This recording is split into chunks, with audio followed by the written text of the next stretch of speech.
Oh, hello. Welcome. Thanks for joining me today. So it's 9:30 Eastern Standard Time, is that correct?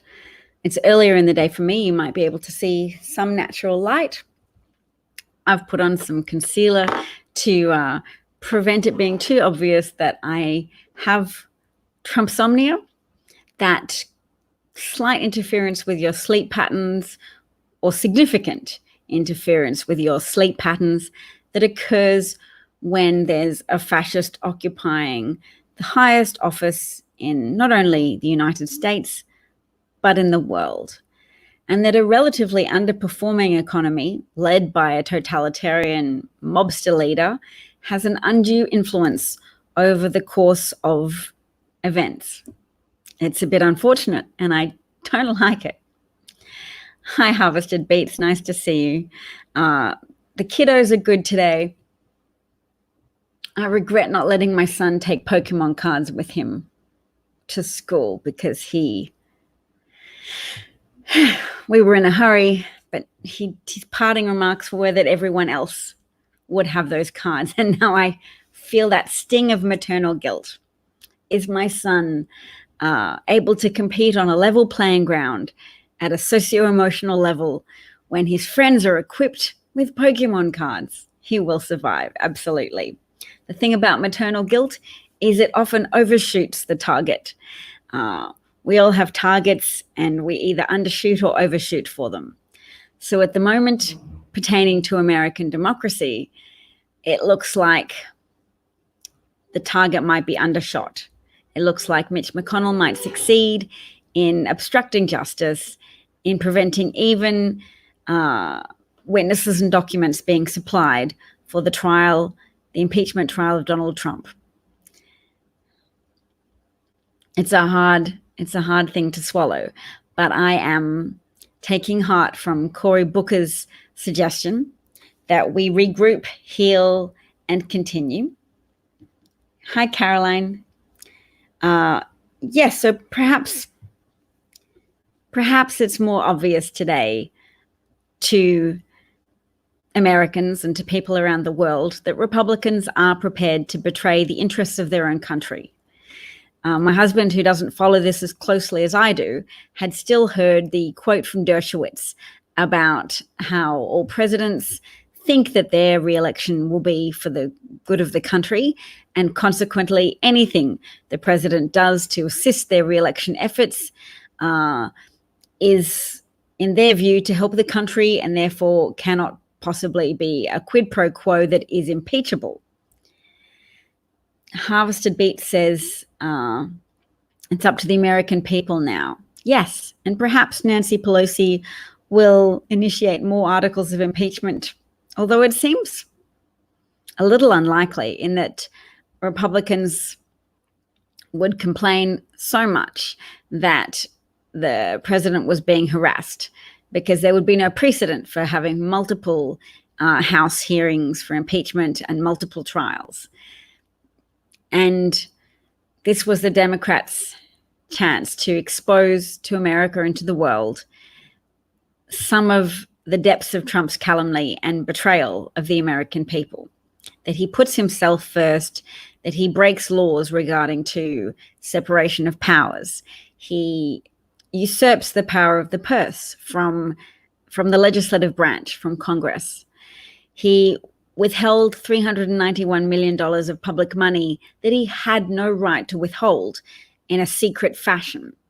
If he'd been above board, stated his objections, followed procedure, notified Congress that he intended to hold on to that money because of his concerns, then there would have been some legitimacy to it.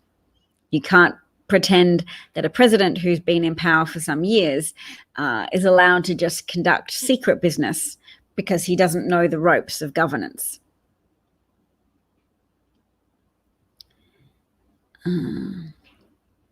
So yes, we have to encourage kids and young adults. And Democrats truly have forced the Republicans to expose the degree to which they will support criminal behavior, the logical pretzels in which they will twist themselves to try to justify Trump's behavior. But at the same time, they're performing for an audience of brainwashed dupes who have been intellectually raised on a diet of Murdoch disinformation, conservative media lies, and distortions of the truth.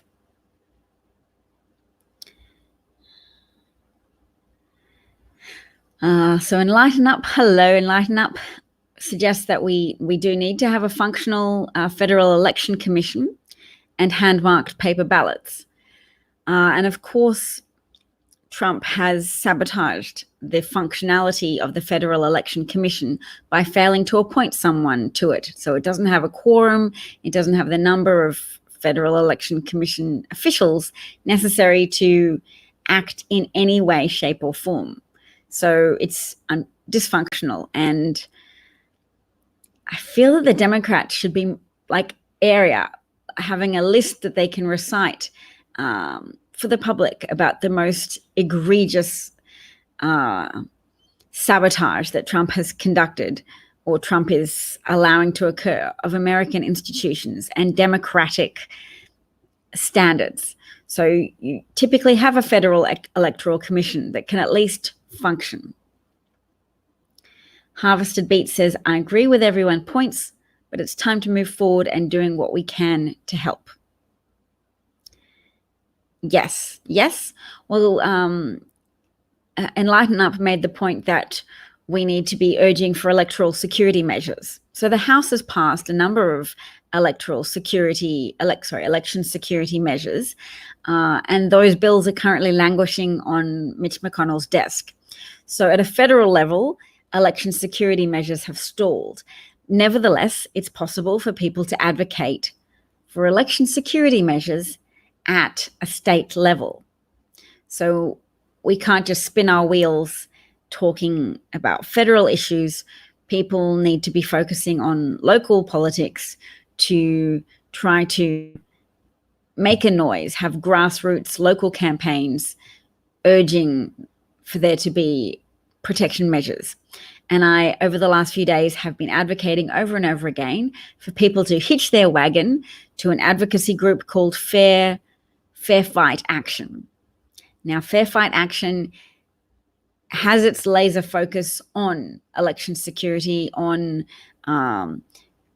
broadening access to voting measures, making sure provisional votes are counted, absent ballots are appropriately distributed to people who've asked for them, and that people are not unfairly excluded or disenfranchised from voting.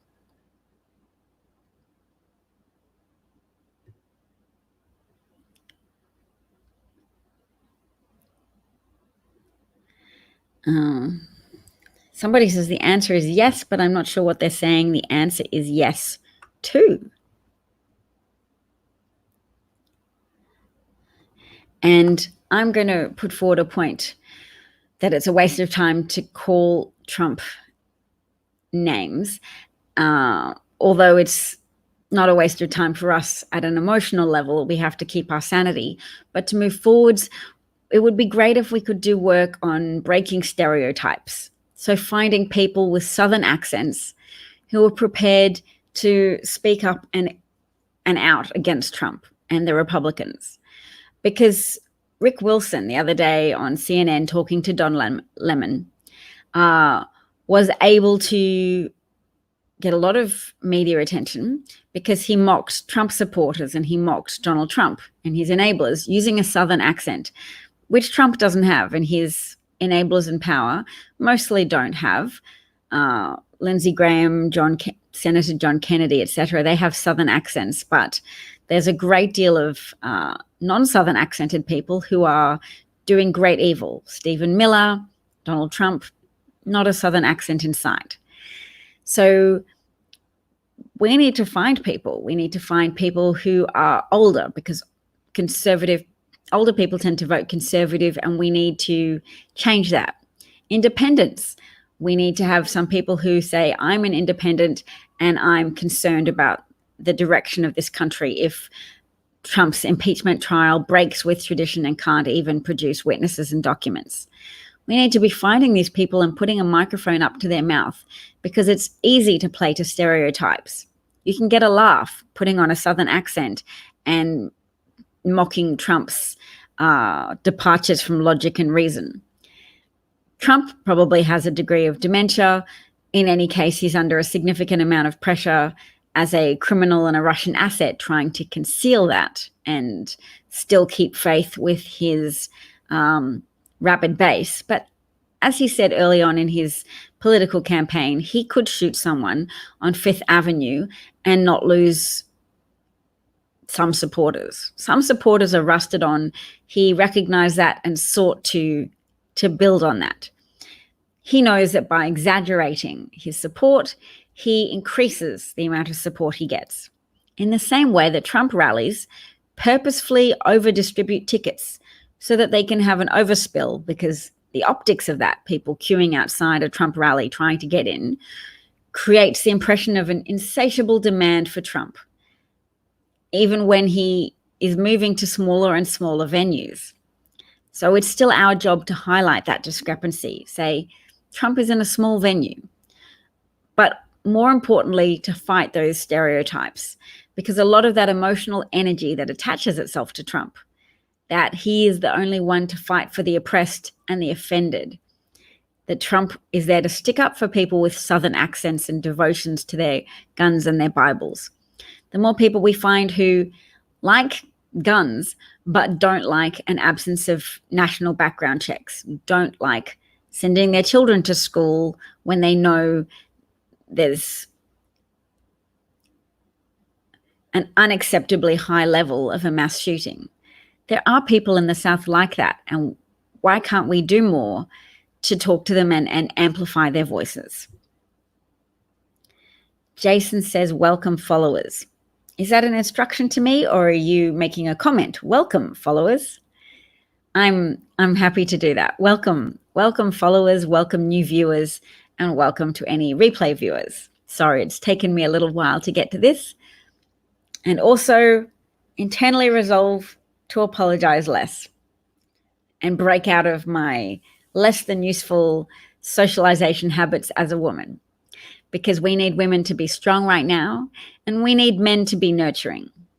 So we have to keep working on breaking down those stereotypes. There are always leaders already. There's already people doing stuff that we need to be done. And we just have to find it, amplify it, copy it, and extend it so that we can meet our goals.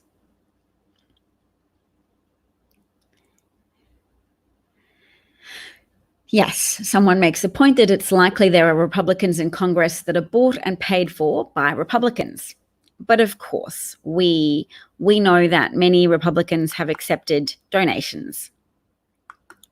Now, what I might do is open Twitter so that we can follow for a moment and discuss a reporter called Heidi something. I tried to share a link to her Twitter account yesterday and it was excluded from the comment section from algorithms saying this looks like spam. They did not like the look of her surname, I don't think, or possibly just they didn't like the fact that I was sharing links. So Heidi raises a point that I haven't seen emphasized much, that Victor Shokin, not only was he not investigating Burisma, there was an investigation that had been opened, and then the investigation had lain dormant for more than a year. But also, she highlights this point that Victor Shokin was a Kremlin-aligned holdover from before Ukrainian protests against corruption. So my focus that I want to always draw back to, we're not fighting people from the South. We're not necessarily fighting people who are religious or people who like owning guns. We're fighting gun manufacturers who want there to be no background checks and no restrictions on people owning any type of weapons of mass destruction. We are fighting our own passivity and selfishness to a degree. And we're trying to find a happy medium, because conservatives sometimes think they hate Democrats. They don't really hate Democrats. They hate what they've been told Democrats are.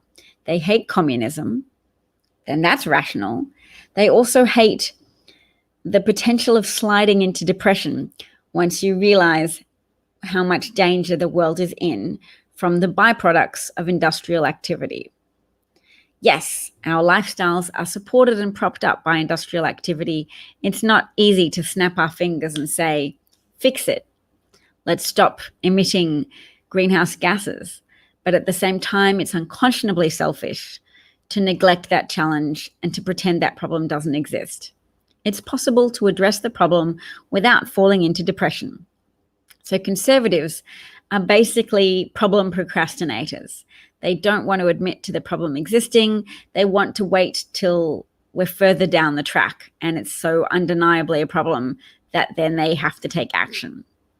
And that is too late, because a lot of the problem advances without us knowing or seeing the immediate impacts. A lot of the carbon dioxide absorbed into the ocean, we don't measure the effects of it all the time, and the scientists who do measure it make quiet little noises about how it's a problem.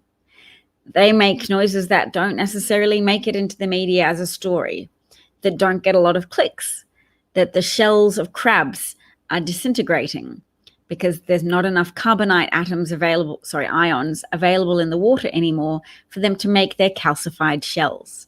So their sensory organs are being exposed, their shells are weaker and more liable to breakages, and these types of crabs are likely to go extinct or fall so precipitously in numbers that they can no longer be farmed by humans. They can no longer be fished.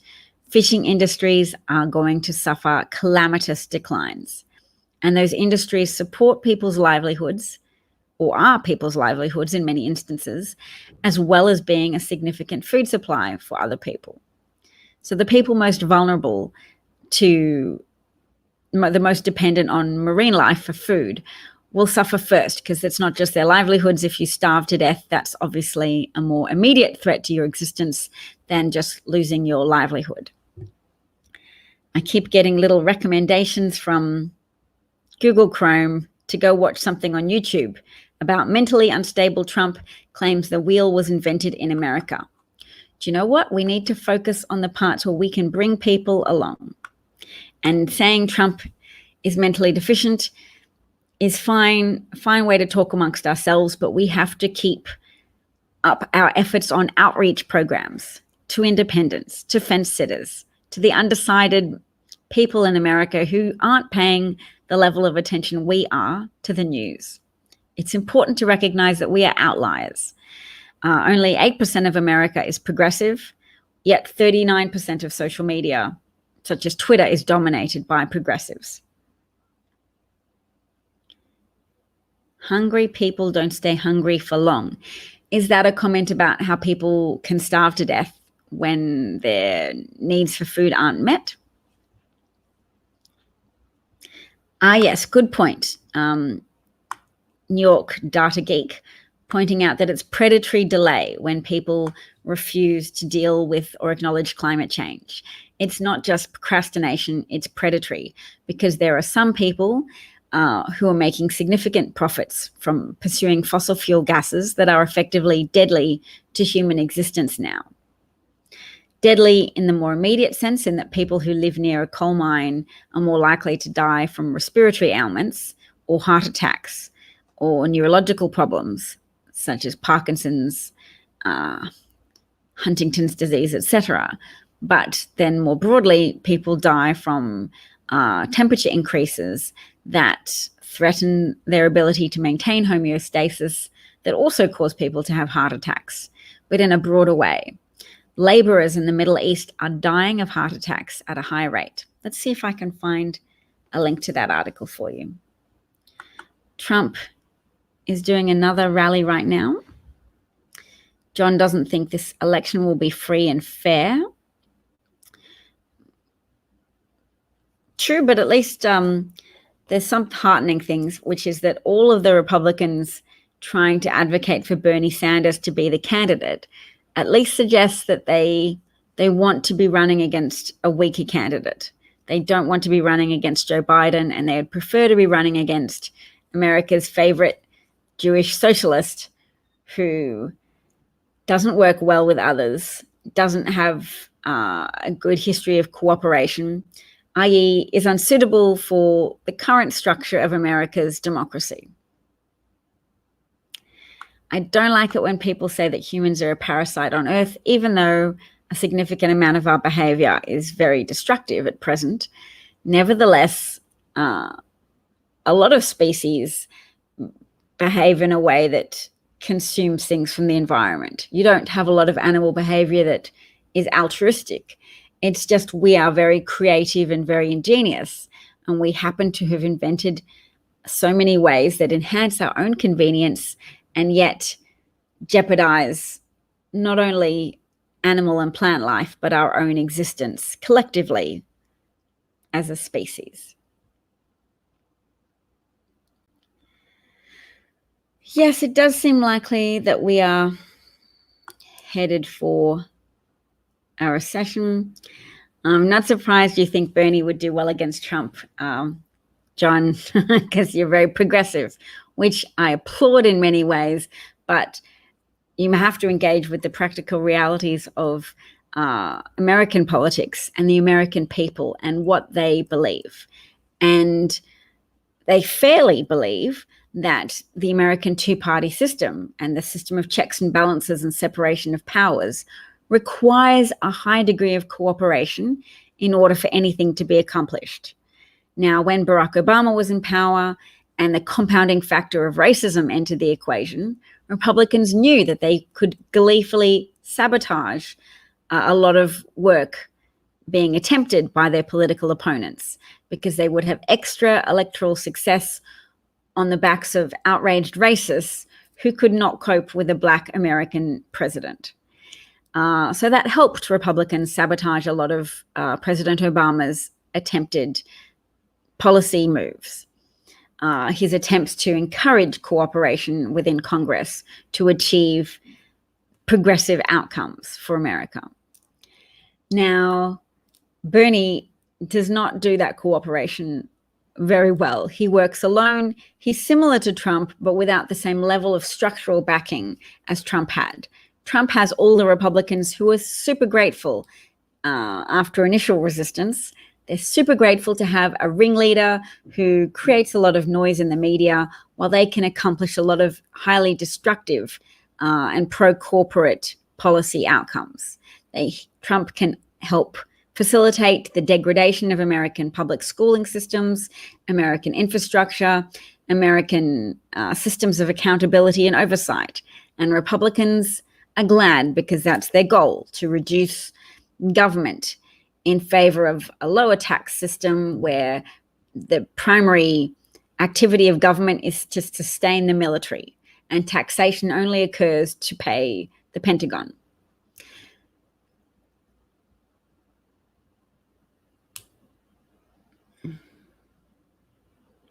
So yes, Bernie has already had one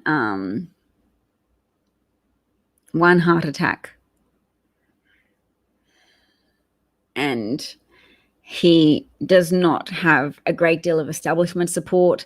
He doesn't have any friends who are senators on either side of the aisle, aside from he's been endorsed by Pat Leahy, a fellow Vermont senator, and that's it.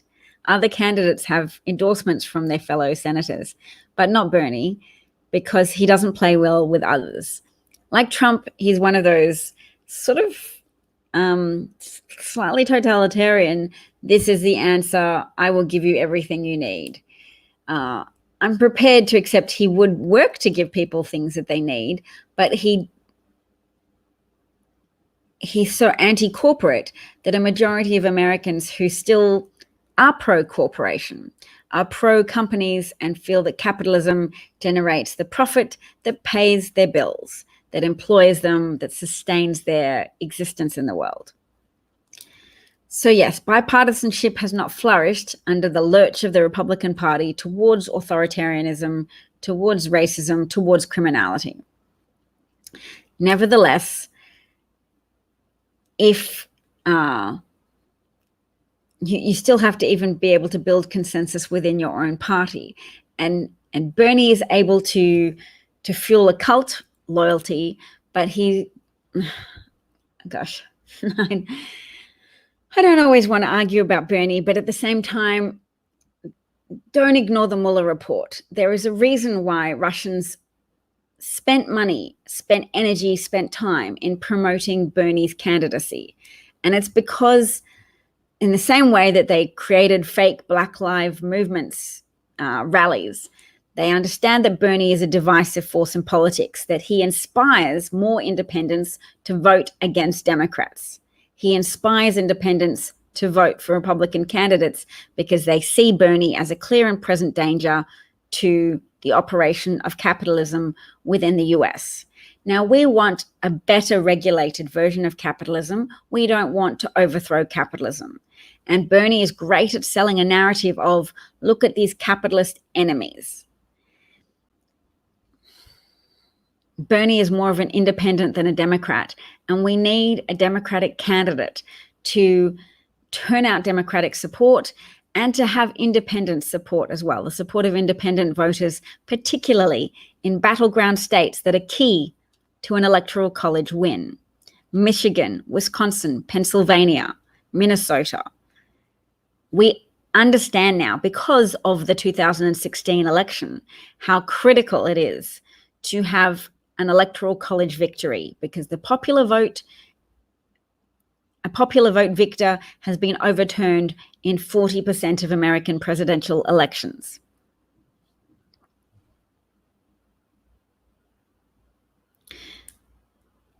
True, it's very important to recognize that a degree of independent support is required for victory. And if people are too stuck on Bernie's the only one with enough cult support to rival Trump's cult support, I urge you to reconsider, and I urge you to look more carefully into vetting Bernie and revisiting the Mueller report and questioning to yourself the motivations of the Kremlin in promoting Bernie's candidacy.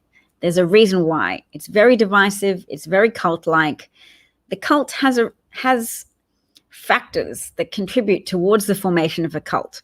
Yes, America has lurched to the right politically, and people often feel like the antidote to a lurch in one direction is a lurch into the other direction, because trying to find a middle ground feels like capitulation when everybody's lurched so far that way. Well, here is the truth. It's not about lurching in either direction. It's about telling a story persuasively, and you stick to your values, what you actually want for your countrymen and women. State it and sell it. And that is a persuasive story that stands independently of other people's lurches.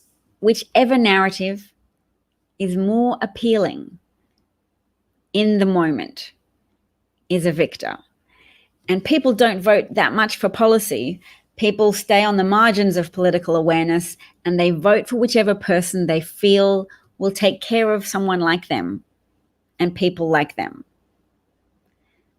Bernie has a vocal cult minority that feel, yes, he will do the right thing. He's always wanted to do the right thing. You often have a vocal minority of people who like communism, to whom communism appeals as well. Yay, distribute everything equally. Equality sounds great. There's so much injustice in the world. Let's lurch this way and fix it. Revolutions. Let's have a revolution. Why do people have so little familiarity with what revolutions entail? They entail destruction. They say, let's overturn the order, the current status quo. And they put people into re-education camps, and they redistribute things. And they use punitive methods of re-educating people, because it's so important. You can't just hope to persuade people or to build a consensus. No. In communist societies, you send people to camps so that they learn straight up the new values. Everybody's equal. And Americans have been encouraged to take that natural fear and concerns about communism and over-magnify that fear so it becomes a paranoia of taxes altogether. And yes, that was too far, an overreaction. And it was propelled by libertarians who selfishly wanted to end the system of taxation. They didn't want to pay any tax at all. They say, what do you want from government? Their answer is nothing. If you dig deeper, maybe they want a military, but that's it.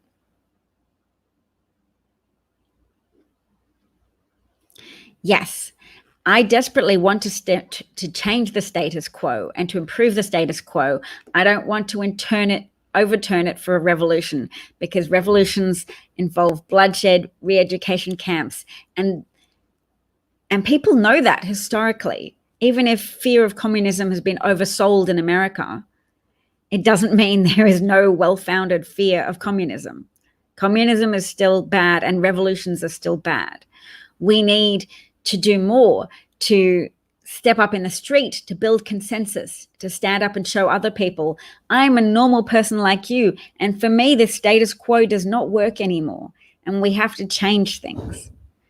Our continent in Australia is on fire. We're the canaries in the coal mine of white people, because brown-skinned people already live in countries where the temperature has increased so much that extreme weather events such as hurricanes and tornadoes have been laying waste to areas in their country. Flooding, devastation. And it didn't grab as much news as Australia's fires because we are still a reasonably white country. So it's like, hello, other white, highly industrialized nations, please pay attention. The level of natural disasters being experienced by Australia are climate compounded. And the level of dysfunction being reported on in the ocean, crabs with weakened, undercalcified shells, are indicating imminent disasters and imminent disruptions to the food chain and to the food web that not only supports people's livelihoods, but supports people's very existence in terms of their food supply.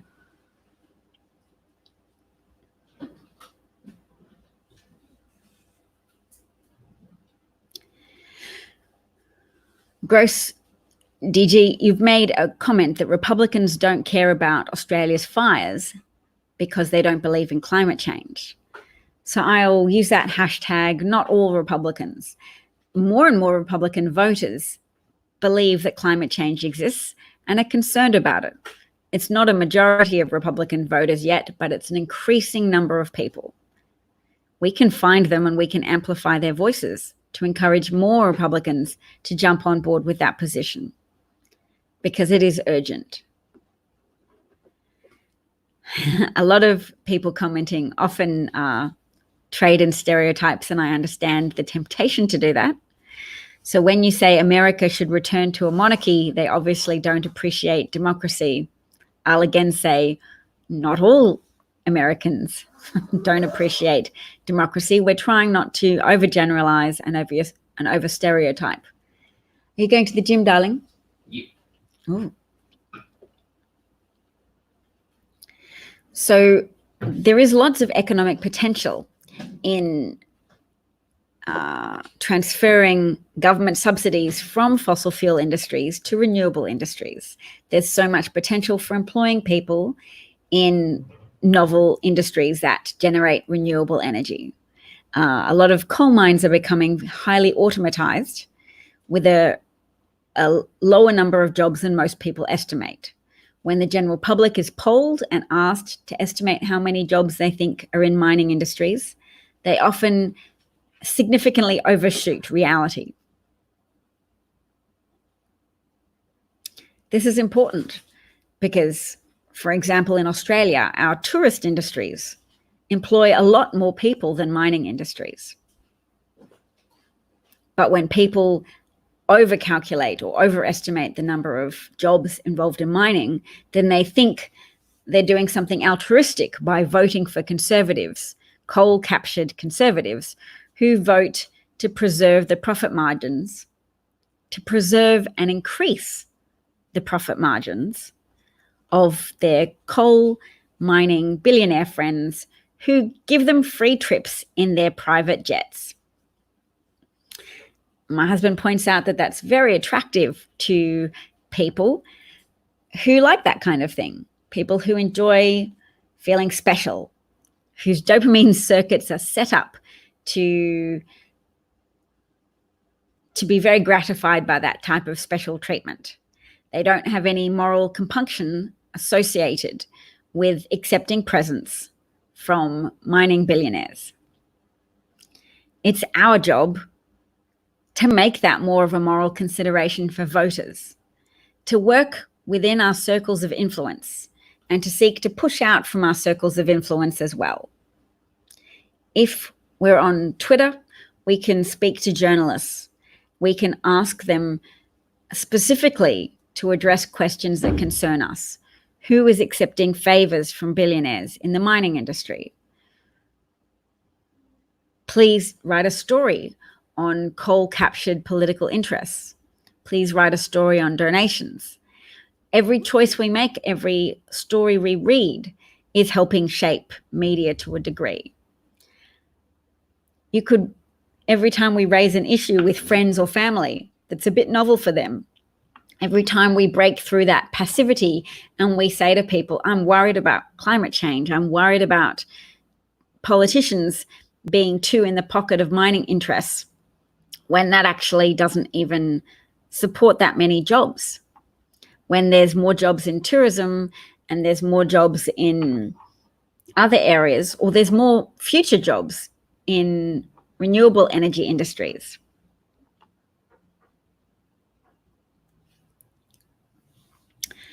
I think it's unlikely that the coronavirus will wipe us off the planet. I don't think its lethality is high enough to wipe us off the planet, but at the same time, that's not my area of knowledge. People who are trained in that field tend to say we have to wait more to see how the lethality rates pan out. It is certainly going to be a very difficult virus to contain because of the nature of the prevalence of global travel.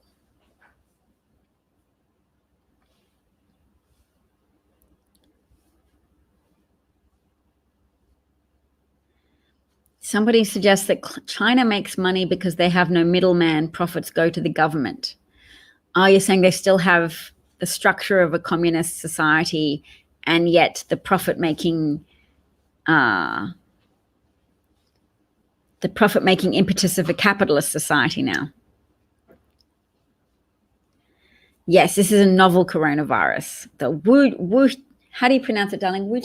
Wuhan. Is that better? Yeah. Wuhan coronavirus. Wash your hands, says Brian. Yes. Thank you, Brian. Brian is a nurse and he would know. And Brian used to also be an electrician. And who did you work for, Brian? Water management facilities. So you were saying a few days ago, you knew a little about how complicated it is when you are calculating the various factors involved in producing water that's fit for public consumption. You worked in water and wastewater. Interesting. All right. Are you looking for anything I can help you with? Are you looking for headphones?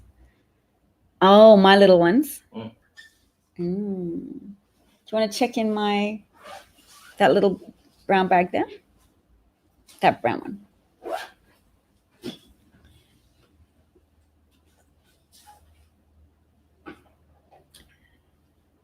Got him? Good job. All right.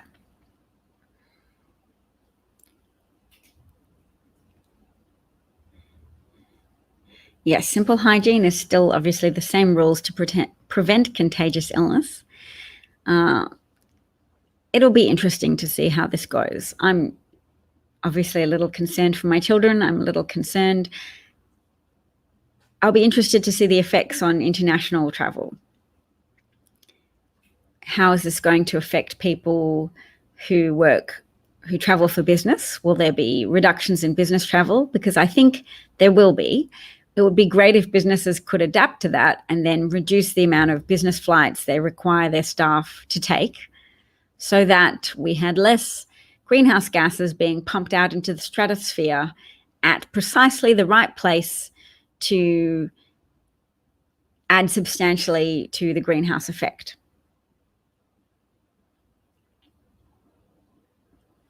So are you teaching a unit at university, Harvested Beats? All right, I'm going back to Twitter.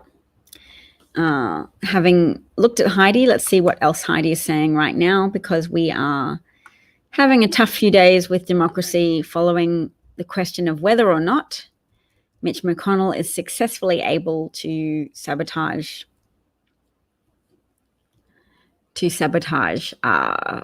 votes for witnesses and documents. So yes, Heidi's great with her fact checks. The Obama administration handed over hundreds of thousands of documents in response to various congressional inquiries, and it turned over tens of thousands more under court order.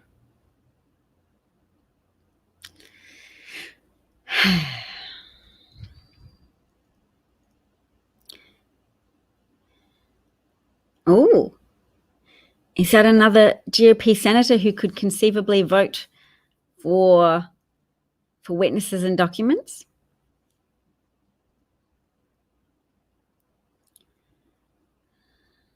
Somebody else whose children attended high school with Lamar Alexander's children says she's troubled about how he'll vote on witnesses. Many of us know Lamar and have known him for years and just don't quite understand where he is now and what's happened to him. Well, what's happened to him is possibly being caught up in a criminal conspiracy within the Republican Party, led by Mitch McConnell, involving accepting illegal foreign donations. Wow, there's a salon of at least 125 local and state individuals sending letters, emails, and placing numerous phone calls to his office last week and this week.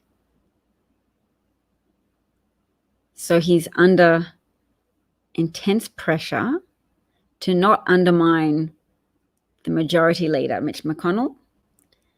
Oh, yes, because of course Republicans will be, if we think we're trying to call senators, Republicans are also calling senators to say don't vote for witnesses. I mean, 75% of the American public want witnesses.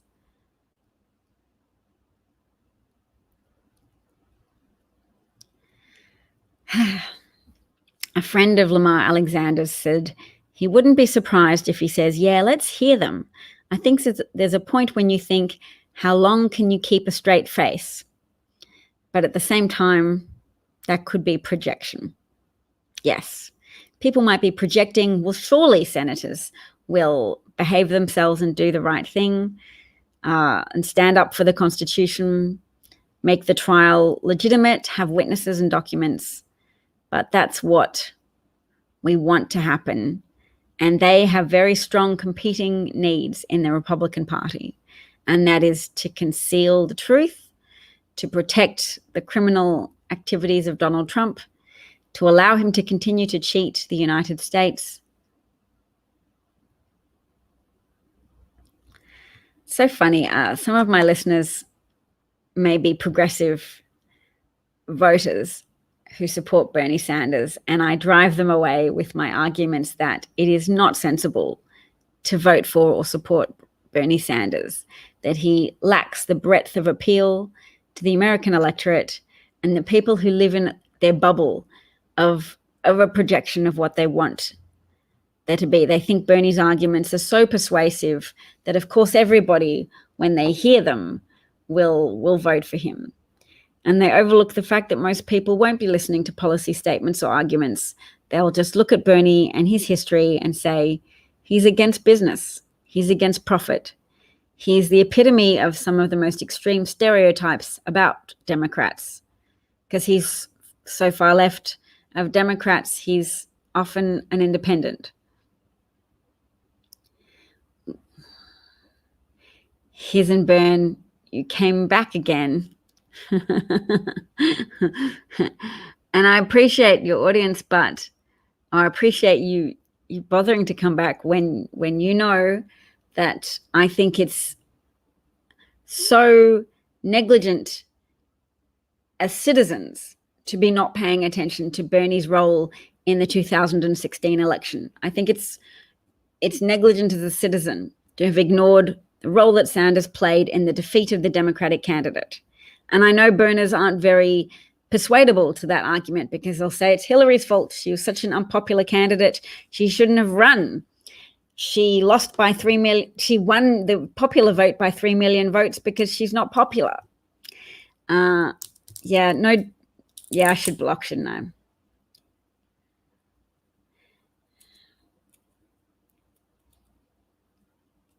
Yeah. Here's Burn. Sorry, I don't tolerate Bernie supporters coming on here and bad-mouthing the candidate who won the popular vote. I don't support it because it's a pathway to sabotaging once again the next election for the Democratic candidate, whoever that may be. Now, the candidate could potentially be Bernie because even Republicans are campaigning for Bernie as a primary.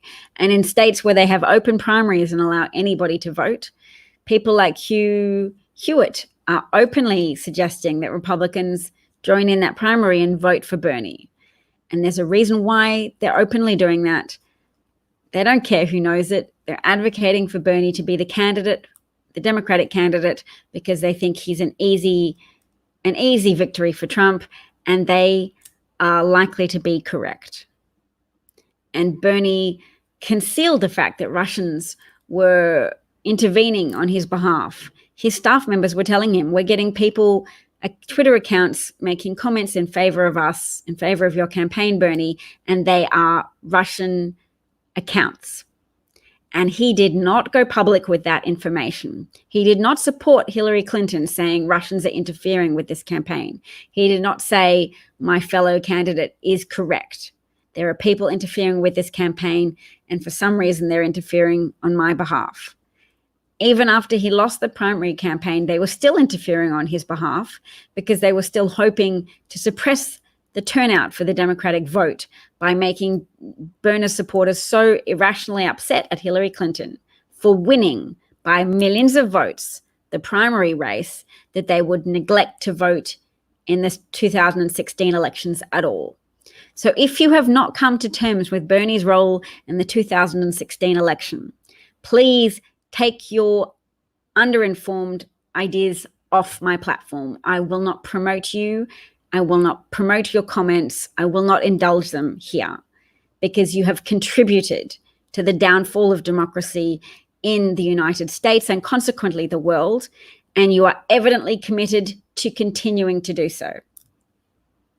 Bernie did multiple rallies in which he turned up and rallied for himself in 2020.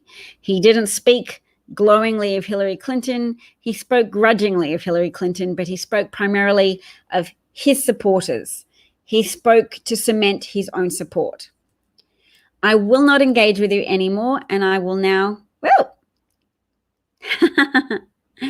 yes, lots of bots on Twitter now. Okay, we don't have a moderator here who can help me out by blocking the burner. I do not want a burner here anymore, so I will just choose to ignore them until someone who's has administrative privileges can block that person for me. Enough.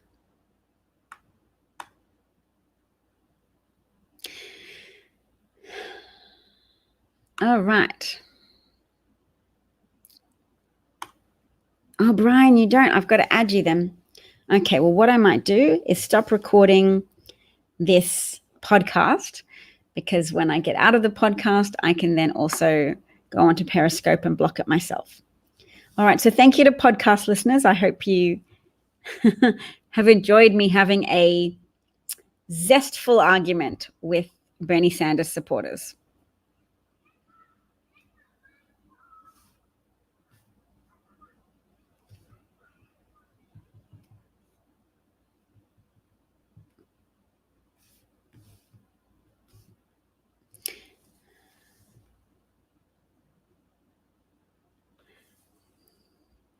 Yes, I do get to appoint moderators. Won't it be fun when I log in and I get to block? Oh, Craig, do you have blocking privileges? That would be awesome. And harvested beets is certainly getting privileges, and so are you, Brian. And the Shell account can also go. So yes, I do get to appoint moderators, and if you would like to be appointed a moderator, and I haven't yet, please comment on any Twitter post that I do. I'm not talking about here on Periscope. Please comment on a Twitter post so that I can add you.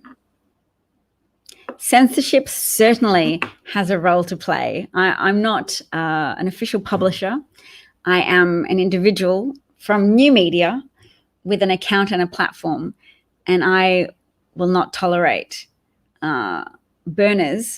mouthy burners here because you are not adding to the cause of ousting fascism. And if you haven't had the self-reflection to look at the role of Bernie Sanders and his role in facilitating a Trump victory, and the fact that if you haven't looked at the motivation of the Kremlin in supporting him, if you haven't asked why would they support Bernie Sanders, why are they still supporting Bernie Sanders, and why are Republicans advocating for Bernie Sanders to win the primary? Why are Republicans asking each other to go and vote in open states where you can vote in the primary election of the Democratic Party, regardless of which political party you are affiliated with, and to vote for Sanders there? So you haven't responded to any of my points about Bernie's role in sabotaging the 2020 election, which is perfectly understandable. It would probably be difficult for you to engage with that reality. For a lot of people, it would be difficult to engage with the reality of their hero, a person whom they have idolized for so long, being involved with something, facilitating the success of something that sabotaged the success of democracy in 2016, that instead allowed America's democracy to be turned on its head and a fascist installed in the highest position of power.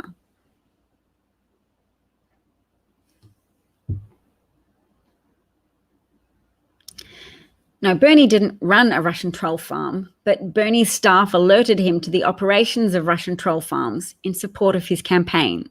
And he could have gone public with that, and he chose not to. He used his silence to undermine Hillary Clinton, leaving her as a lone voice, trying to draw attention to Russian interference.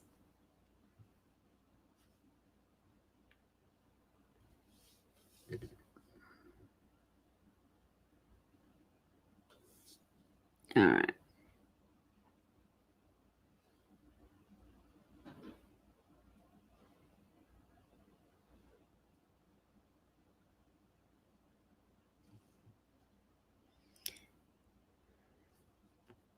Oh, Brian, I think you're not a...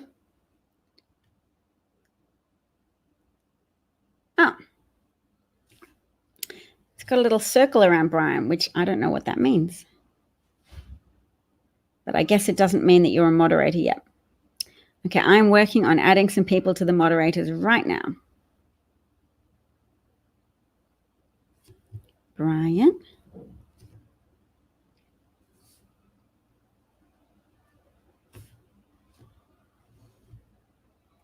Okay, Brian, I've added you. That's so exciting. Oh, you gave a super heart. That's why it highlighted your name. Thank you so much.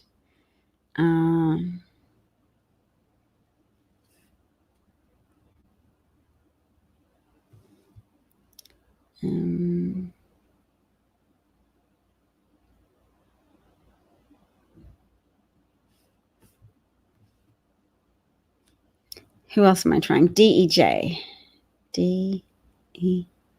No, DJ is not there. All right, well, that hopefully has fixed it a little bit.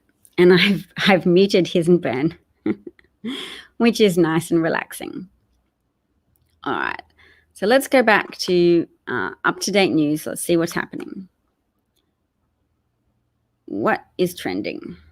Nothing about the news. We'll look up and see what Heidi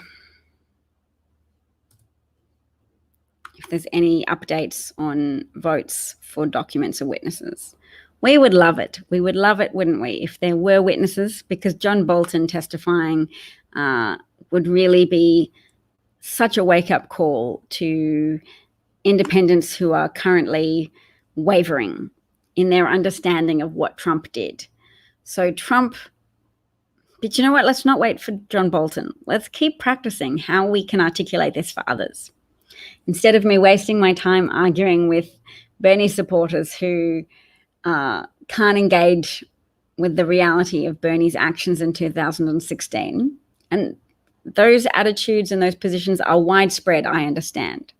People are often stuck in their little interpretive bubbles, and they lack the flexibility to consider, what if, when Bernie tweeted just before the 2016 election and said, I don't think people who support Trump are racist or sexist. What if that was a dog whistle to say, you have my permission, supporters, vote for Donald Trump.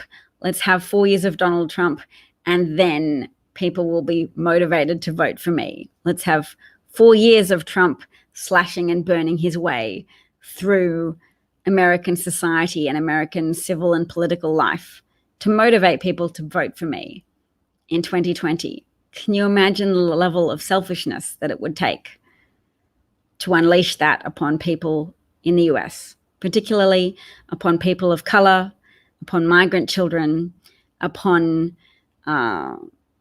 Iranian Americans, etc. Think of the people that have died because of Trump being in power, the children that have spent hours of their life in the kind of emotional agony that would kill people and has killed people. A father has committed suicide after being separated from his family. Imagine being Bernie Sanders, subtly encouraging people to vote for Trump, to unleash that devastation upon the soul of America and upon the victims of America. Just imagine doing that for selfish reasons, because you think that will be more likely to put you in power, because you think you're the Messiah and all that suffering will be worth it if you get to ascend to the top position. Bernie thinks he'll be able to wave a magical wand and change the trajectory of American democracy, and not the trajectory. An individual can change the trajectory, but to change the entire functioning of the American democratic system. Trump could do it. He had a lot of help from corrupt people who flock to fascism. Whereas the people who support Bernie aren't that corrupt. They just want things to be better. So Bernie won't have people helping him disassemble democracy.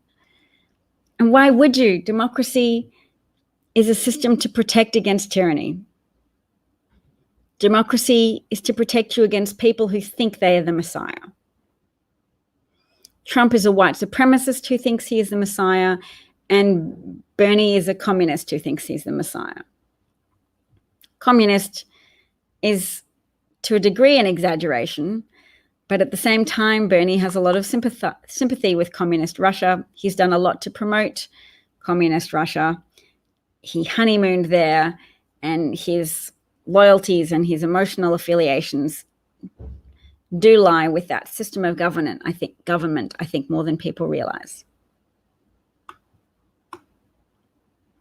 All right, let's put up a banner that's a little bit more interesting.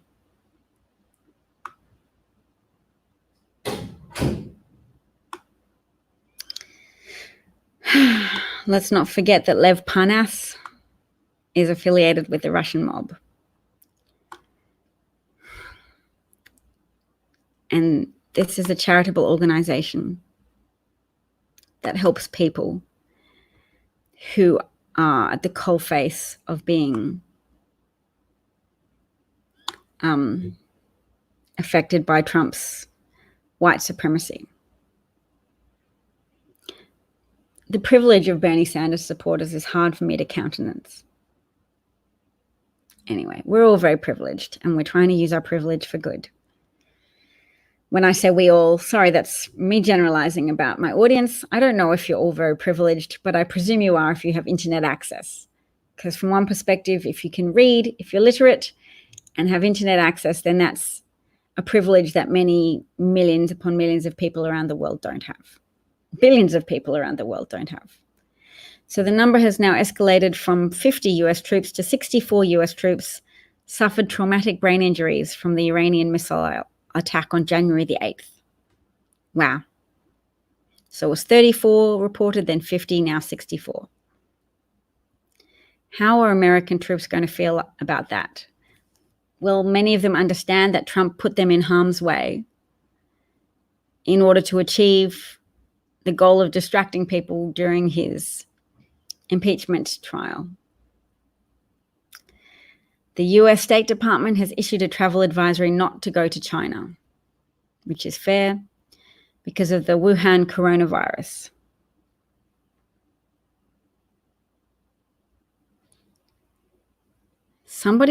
Lamar Alexander is reading impeachment and American history in the Senate chamber.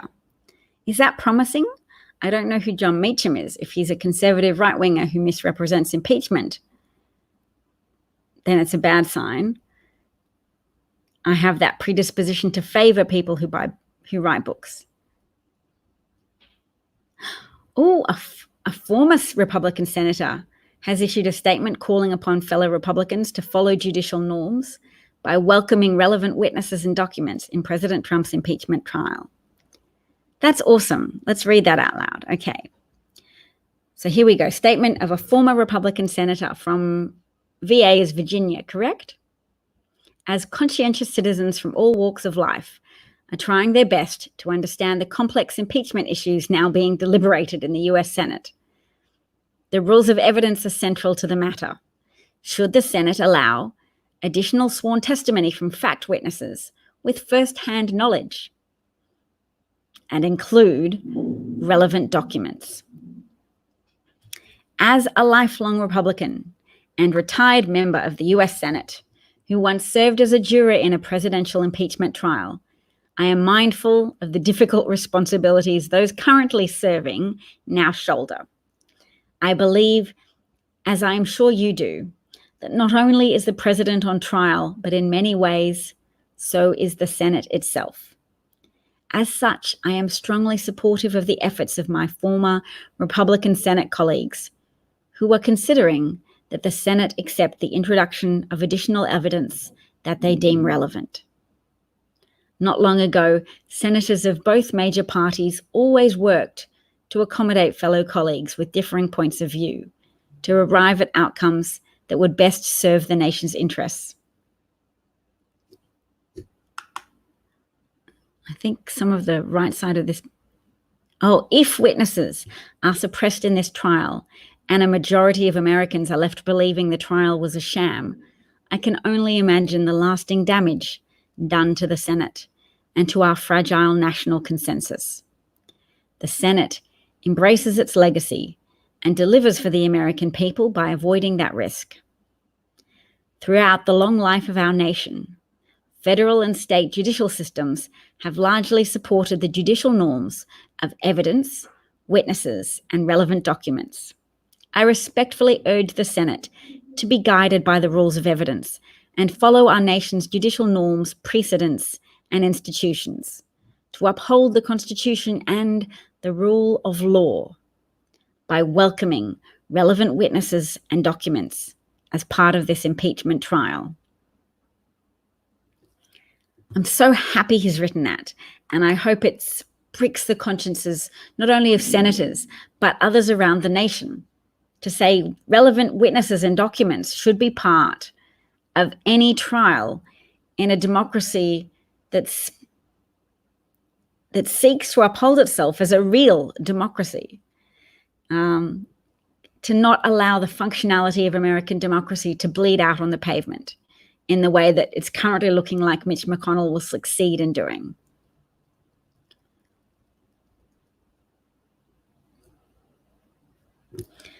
This is an excellent tweet. It's contrasting a Twitter post from the Customs and Border Protection from CBP, saying social media posts that CBP is detaining Iranian Americans and refusing their entry into the US because of their country of origin is false. Reports that DHS and CBP has issued a related directive are also false. And then also the chaser. Leaked memo shows US border officers were directed to stop Iran-linked travelers. So yes, the fascist government is still lying about what they are directed to do. And they're lying because they think the truth will make them look bad, which means they still care a bit about what people think, because fascists still need people to support them.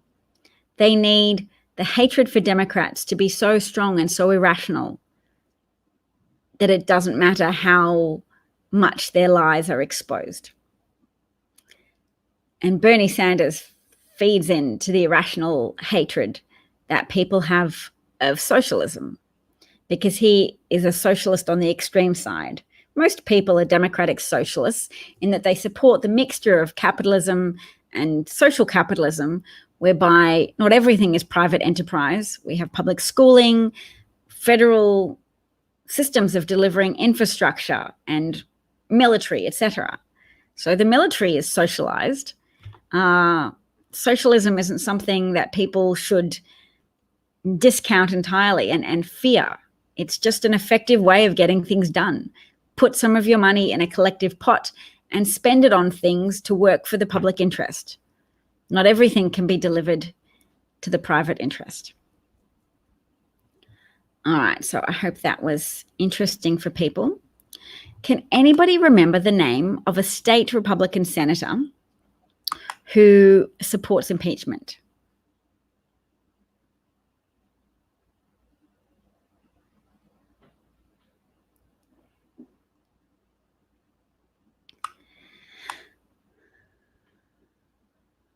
I know a reasonable amount about America's economic system.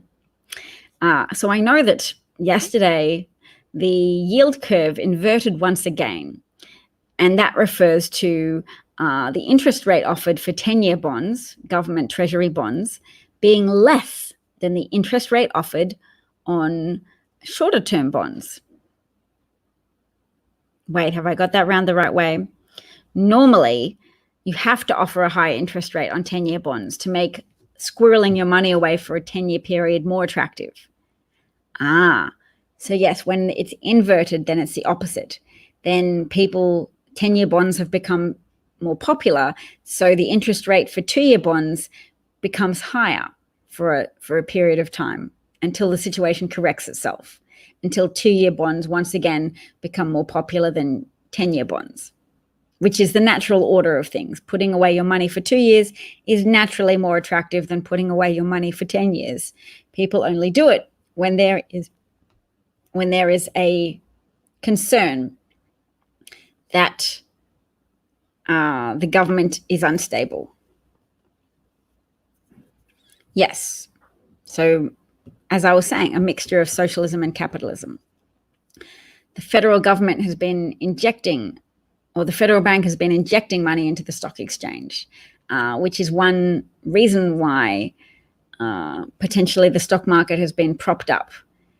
But at the moment, it's destabilized because of the novel coronavirus, the Wuhan coronavirus. So wealthy people who can afford to just buy and sell over and over again are making millions of dollars with all this increased rate and rapidity of transactions. No, but the Fed can put money into the stock market. It doesn't buy things, but it can inject money.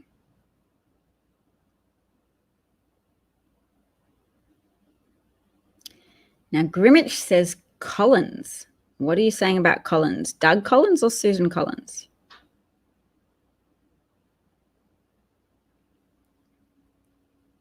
I like that your profile picture is a combination of Mitch McConnell and a skull. So what do you mean the Fed doesn't inject anything into the stock market? I will go to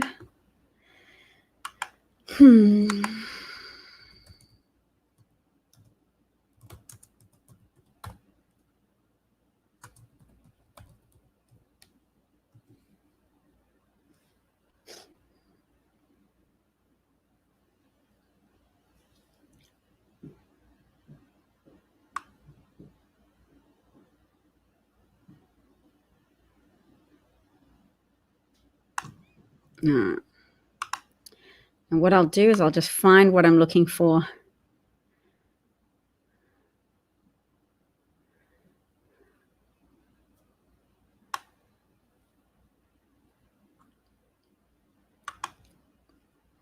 Oh my God. So while I've been looking up to verify the information I was reading yesterday, I've just come across this post from September saying that the private prison corporation that makes money from detaining migrants, the Geo Group, is also helping to sponsor Politico's immigration newsletter. So private prison owners are sponsoring Politico's reporting. That is gross.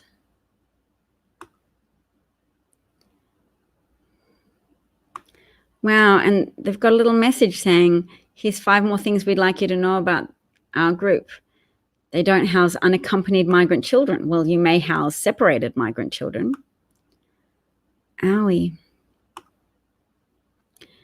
In August, 74% of economists were predicting the next recession will hit by the end of 2021. That's fairly standard. Biden's big on telling people we don't demonize money or profit. I'm looking for a particular reporter because I'm looking for what if I use a different thing to find?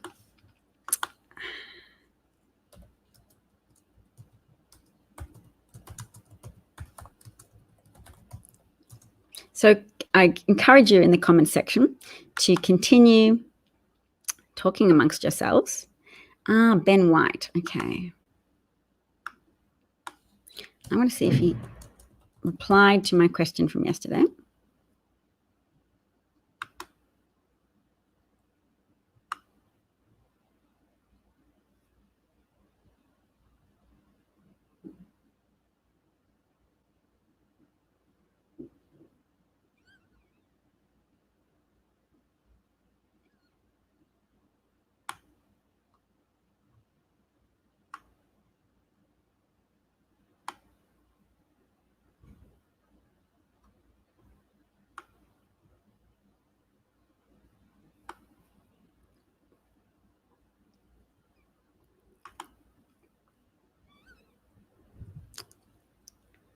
All right, let's share the screen. That's so sweet that people are still watching, because I know I'm not being very generating a great deal of content at the moment, but you can see what I'm looking at now. Yes, reporting that the stock market rally has been walloped by the coronavirus. And Trump's appointed Commerce Secretary Wilbur Ross, or man who looks like he's shortly to be committed by his children to a nursing home, was a low blow at a difficult time for China. His remark, because Wilbur Ross said that the corona outbreak will likely help to accelerate the return of jobs to North America. I don't see how he thinks it will do that. It's more likely to lead to a global recession, to a downturn in demand for American products, etc. Moody's says we expect American economic growth to decelerate further in 2020 to 1.7%. So we should know, and we should stress to other people, that the vaunted economic growth that Trump talks about is not true. Yep, we've pumped billions of dollars worth of deficit, increasing tax cuts, and gotten very little economic bang for it. People won't talk about that support Trump. GDP Twitter should know that 2.1% in Q4 is okay, but it's not the 4% plus every year that Trump promised. And there's been less government spending on structures and equipment. Yes, he just builds the wall that falls down, but we can't limit ourselves to snark. We have to be very serious and earnest about sharing the truth, so that Trump is bad for the economy. Trump put the manufacturing industry into recession, which has spillover effects to other industries such as transport. So GDP increased 2.3%. So the revitalization, the recovering economy that Obama gave America has sustained Trump for a while with the impression of economic growth, because passive racism infecting Americans' ability to notice the achievements of a Black president impacted their ability to understand that the trajectory of the economy was going up in Obama's second presidency, second term, and that this trajectory continued upwards for a time, and the upwards trajectory, the rate of upwardness has decreased under Trump. So GDP has now increased only 2.3%, the weakest performance in 3 years, and a slowdown from the 2.9 gain in 2018, when there was a boost because of tax cuts, i.e. a sugar hit to the economy that was unsustainable, because the tax cuts did not generate sufficient revenue to the government to justify those huge tax cuts. They were just a political favor for wealthy people who voted for Donald Trump.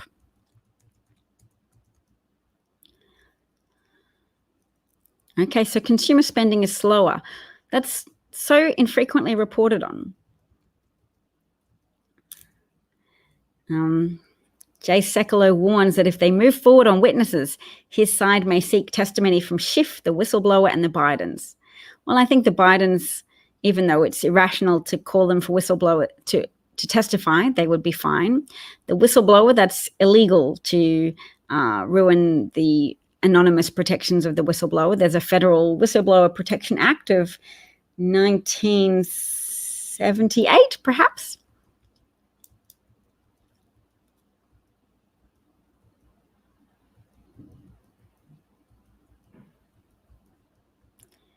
Uh-oh. Farhad points out that how we respond to the coronavirus might be even scarier than the coronavirus itself. All right, I'm still trying to find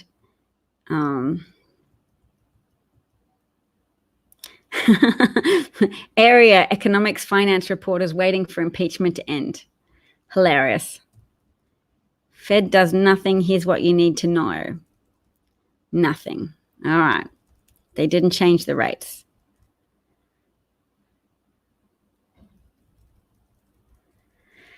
Not interesting. Not interesting. I still haven't found the bit that I'm trying to report from, that the Federal Reserve Bank injected money into the stock exchange. Yes. Obama certainly did recover the American economy. All right, let's go. Let's have a look. There is an account on Twitter that does a great job of sharing graphics about the economic trajectory.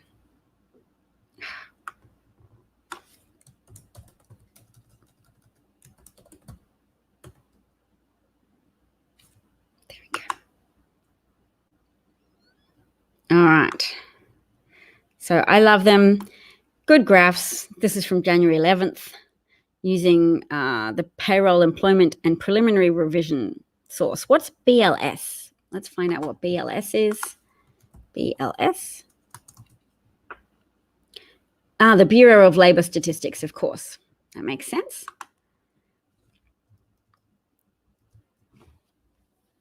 Yes.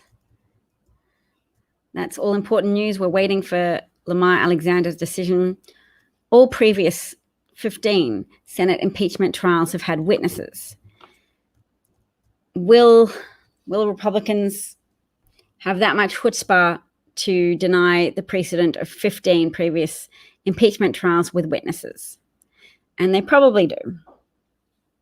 Oh, Murkowski sounding very in favor of witnesses, saying this dispute about material facts weighs in favor of calling additional witnesses with direct knowledge.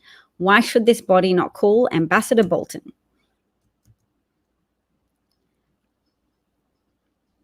And farm bankruptcies hit the highest level in nearly a decade last year.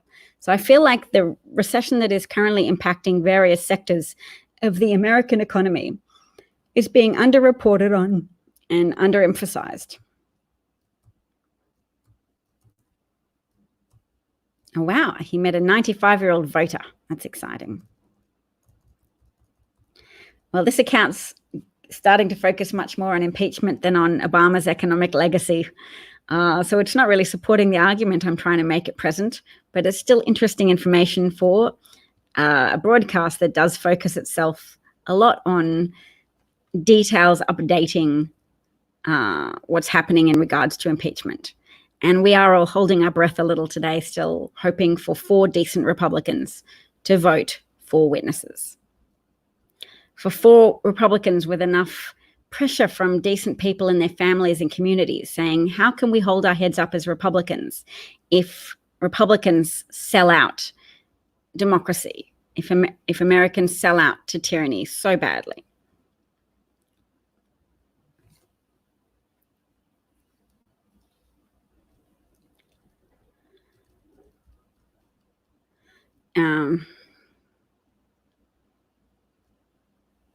The deficit in 2016 was $585 billion. Now it's heading over $1 trillion because Trump gave massive tax cuts to the rich and corporations. Just a typical Republican president strategy, actually. Trump's not unusual in that respect. All Republican presidents, or nearly all, add significantly to the deficit, knowing that they can trade on an undeserved reputation for financial prudence, for being fiscally conservative. So then they betray that reputation, spend exorbitantly by giving away money to their wealthy donor classes, and then building up a case that Social Security and Medicare need to be cut. So their ultimate agenda of weakening the US, weakening US communities and US societies in favor of a more feudal type of societies where wealthy people don't have to share their wealth and have working people in a vice. You have to keep working for them. You're dependent on your work for them to get medical care, and you can't support your family any other way. So basically a landed lords and ladies class and subservient other classes. Every economist did warn people that the $1.7 trillion tax cut for billionaires would massively increase the national debt without adding to it, without filling the coffers through increasing generation of revenue. Revenue has not increased. I saw Senator Rand Paul lie about it, but the truth is not that revenue has increased. He did tell a lie, and that's not particularly unusual for Republicans at the moment. They have a leader-in-chief who has lied over 16,000 times.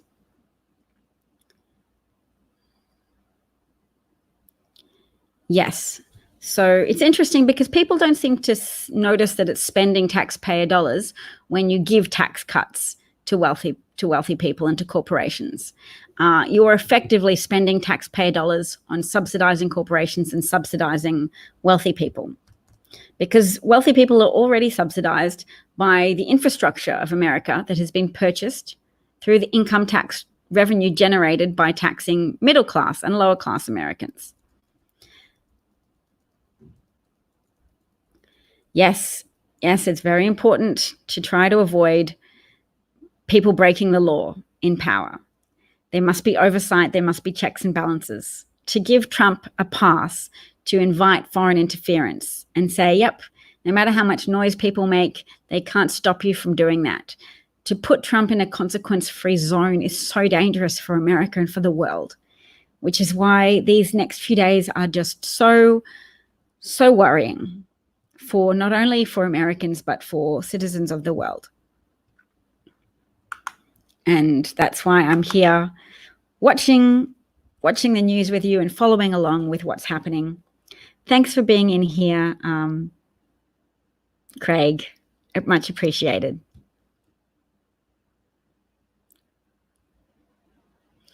Republicans do like a bit of corporate socialism, where you privatize profits, so corporations get the profits, but you socialize risk so that when those corporations fail, the public has to pay up to bail them out. Let me put that in a banner.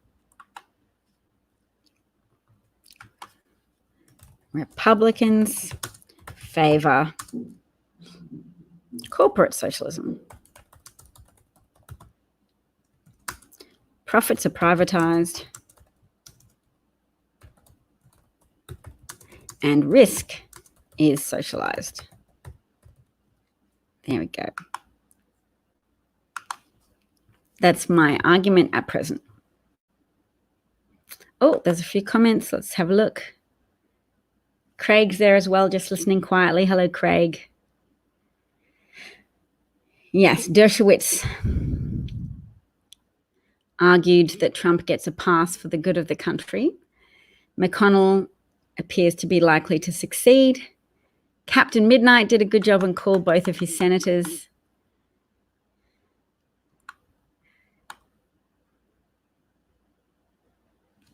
Thanks, Michael.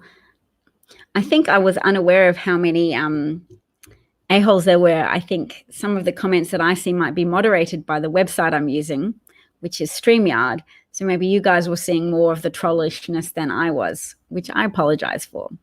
I need to appoint more moderators so that we always have all bases covered. All right.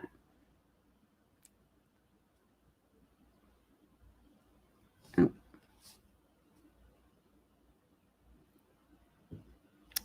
Okay, so I'll get online myself so that I can help. Someone says, I believe you feel strongly about this. Yes, no shit.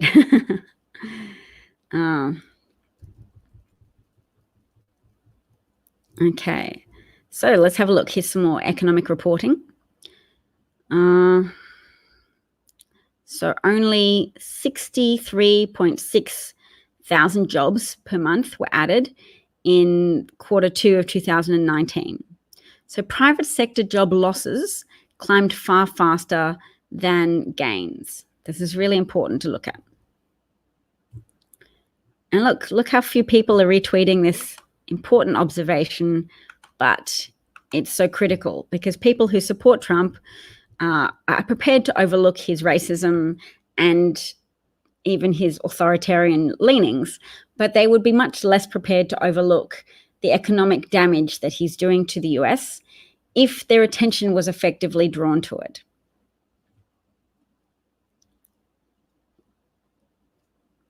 Oh. So if Romney and Collins are voting yes for witnesses, Murkowski, who was talking closely with McConnell this morning, awkward moment for Chief Justice John Roberts, and then other senators to watch, Alexander, Portman, Roberts, Moran, Toomey. Oh, I like people listing Republican senators as if there is hope. Would I rather have hope till the final second and then a crashing disappointment, or would we rather suffer together through a feeling of cynicism and despair leading up to that vote and then have less of a disappointment crash? Oh, wow. The trade war instigated by Trump has reduced average real incomes by $1,277. So this account, Obama Economic Legacy, this has the reporting that we should be sharing so much more than just spinning our wheels in resistance circles saying Trump's bad, Trump's bad. That feeds into a stereotype that we have Trump derangement syndrome or Trump derangement legacy or something, syndrome, and that we can't say anything beyond what fits into our preconceived notions. This is evidentiary information that helps to build consensus about Trump's unsuitability for office, that not only is he a criminal, when people understand these economic arguments, they're more likely to listen to the arguments on criminality as well. This would motivate people to call their senators. This would motivate people to stop supporting Trump when they realize they are actively out of pocket by over $1,000 as a consequence of the trade war that Trump needlessly started, that has not provided any returns for the US. Americans do not like to be suckers.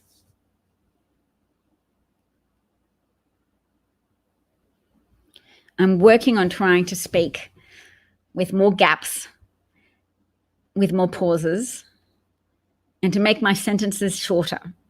This is the speaking tips I've been given by my husband, who encouraged me to model myself more on President Barack Obama and how he addresses people in public. And I thought that's a good point, because it's not just about being charismatic. It's about being able to say things that people don't just nod along with or feel a general sense of, yeah, I agree with what you're saying.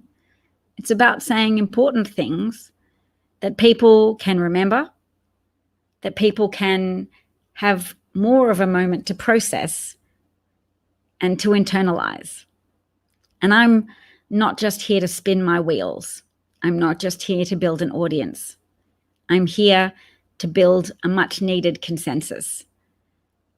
Not only that there's a need to wake up and agree to take action, but to figure out together how best to take action, how to effectively apply pressure to people who might feel influenced by that pressure. And to my mind, independent voters and people on the far left who can be brought back to within the fold to please make pragmatic voting decisions, to please work with reality and not with your idea of a utopia, to not work with your idea of idealized America, but to work with America as it is and to work for the best achievable outcomes for America. Not to sulk and not vote in the 2020 election if Bernie is not the candidate. And we know there's a lot of sulkers there, and that those sulkers cannot be countenanced anymore because they jeopardize the health, safety, and security of everyone around the world. Thanks, Paul. That's a lovely compliment. I will put it up high. Yes, I do think Bolton's testimony would have... Oh, my God, Paul. Oh, I'm so sorry. I just saw your comment. Oh, dear. I'm very sorry to hear that, Paul. Sending you strength and love and good thoughts. And thanks, Craig, for noticing what Paul said and being there to offer your support as well. Oh, my gosh.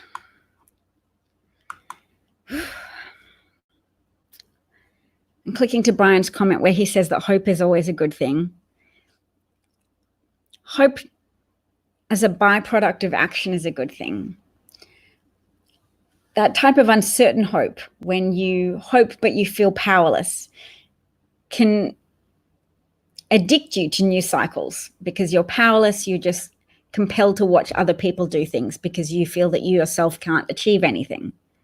So we need hope that is anchored in action, because it's not okay for us to watch the news and feel powerless. We watch the news and talk to each other about what we've learned from the news so that we can find ways to best respond to the events we've heard in the news. Yes, and I'm happy to pray for your recovery as well, Paul. I'm not a religious person. And I know that it can sometimes be emotionally overwhelming to feel burdened by people's prayers if you think you're letting them down if what they've prayed for doesn't eventuate. But my prayers are just goodwill for you to know that that's how I feel about your situation. So you're scared but not defeated. That's excellent. Yes, while there's life, there's potential, and that is hope. So I guess I've just contradicted my own argument that hope should be based in action. But the action of staying upright and functional and not succumbing to despair is still an action. But in relation to the current situation with the US, then we can still take action, even if it's just having conversations that might be a little bit awkward.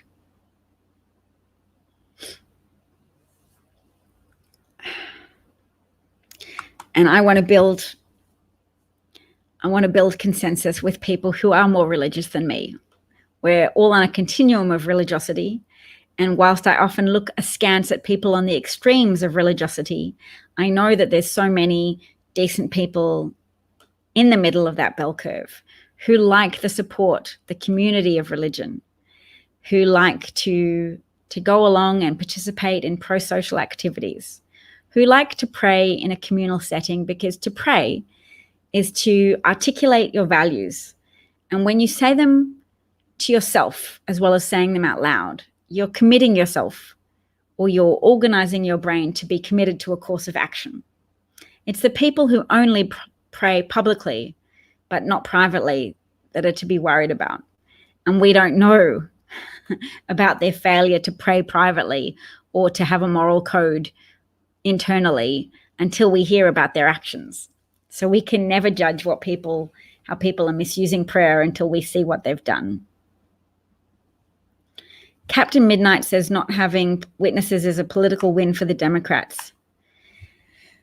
And it'll show the Democratic base how unfair Republicans are. I think we know. It would be very galvanizing to the Democratic base, but I think the Democratic base is already highly galvanized. I think it's 83% of Democrats who think that the president should be ousted from his office.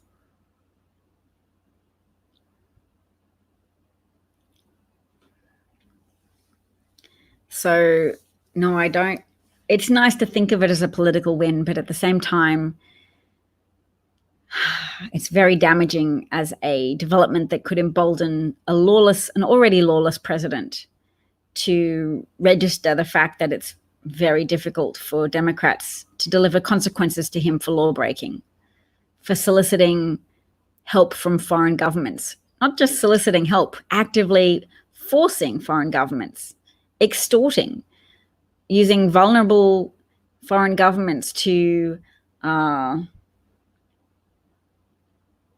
pressure them into constructing fabricated investigations, to making up stuff about Joe Biden, who is obviously the lead threat to Donald Trump's electoral success. But thank you for your contribution, Captain Midnight. So the effect of the trade war, they think, is projected to peak during, and this is the CBO, by the way, the nonpartisan Congressional Bureau of something. No, not congressional. Central. Whoever knows what the CBO stands for can put it in the comment section, or I can look it up. CBO.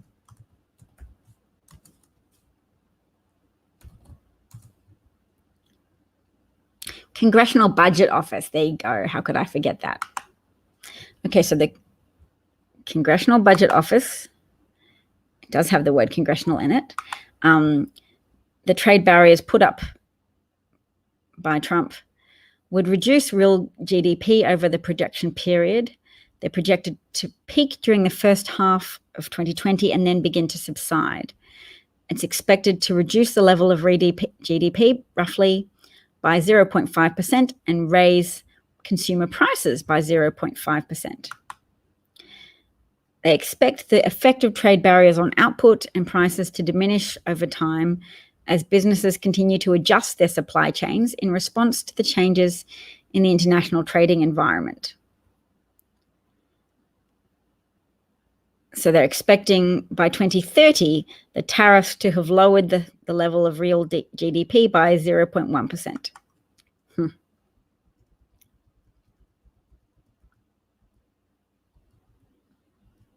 Yes, so here we go again with a graph showing a slowdown in the job creation rate. 1.8 million fewer jobs created in Trump's first 35 months as compared to Obama's last 35 months.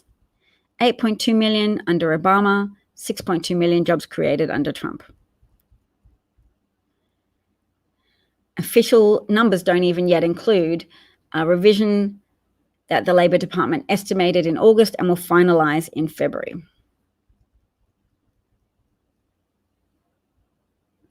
Paul says, this is beautiful. Okay, Paul says, no matter what his destiny is, he wants all of his resistance family to keep fighting.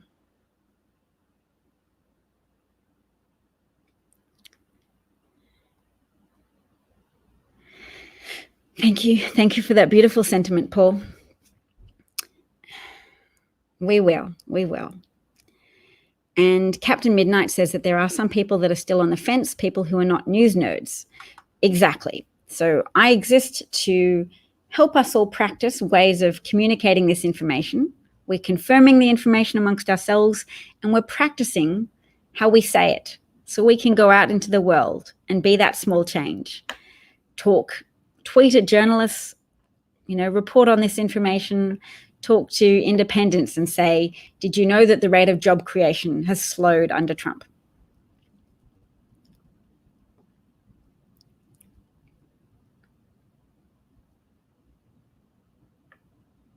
Well, that's a hilariously snarky tweet.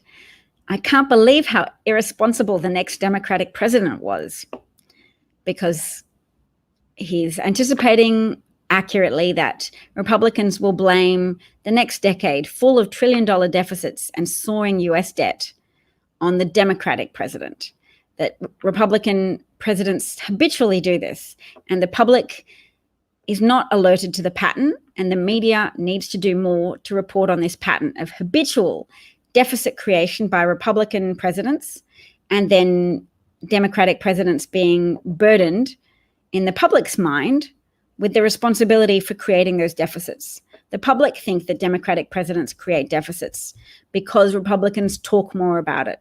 So we need to change that balance.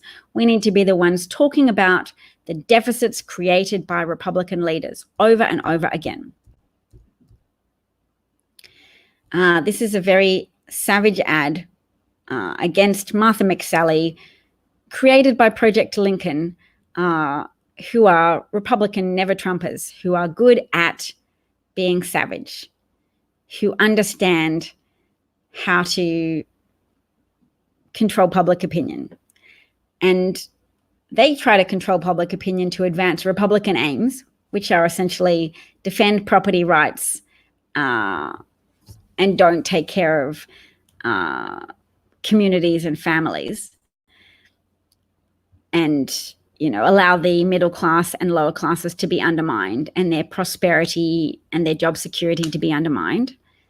But Republicans tell themselves they're doing it for the public good, and they are right that capitalism has helped employ a lot of people around the world, has helped families find avenues to support themselves, has helped provide people with incomes that they could then use to get married and raise families.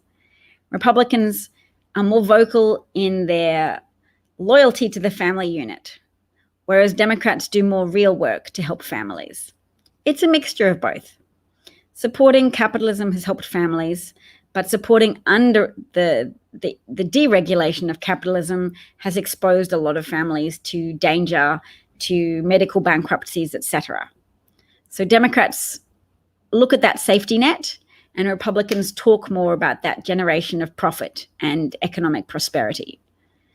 But their president, Donald Trump, and previous Republican presidents have jeopardized economic prosperity by running up huge deficits. Look at Bush and his trillions of war spending on a war that was unnecessary, that threw away so many thousands of American lives and so many hundreds of thousands of lives of Iranian citizens.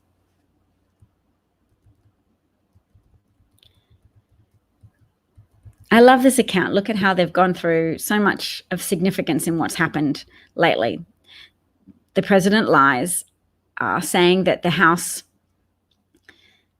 didn't ask Bolton to testify when they did, and he threatened, John Bolton threatened to sue House Democrats if they subpoenaed him.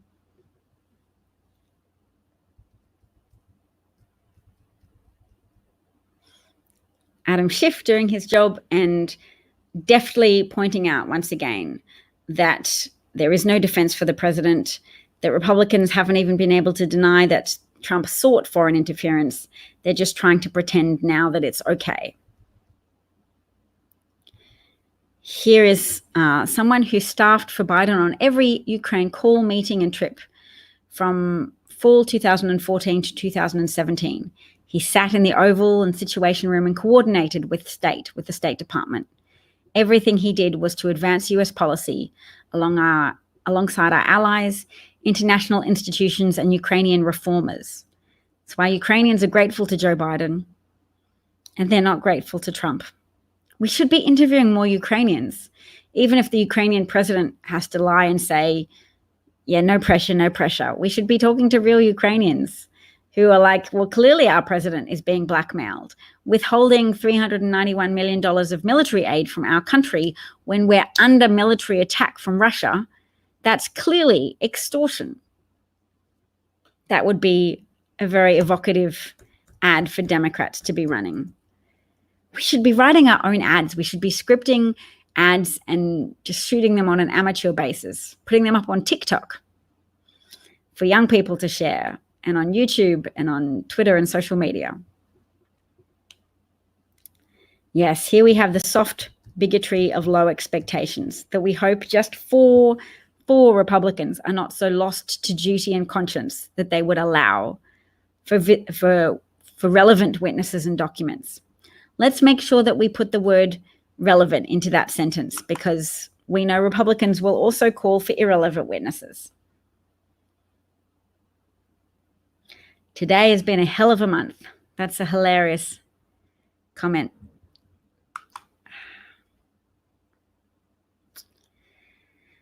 Why must we be savage? Love is more powerful. Be kind, be supportive, be present.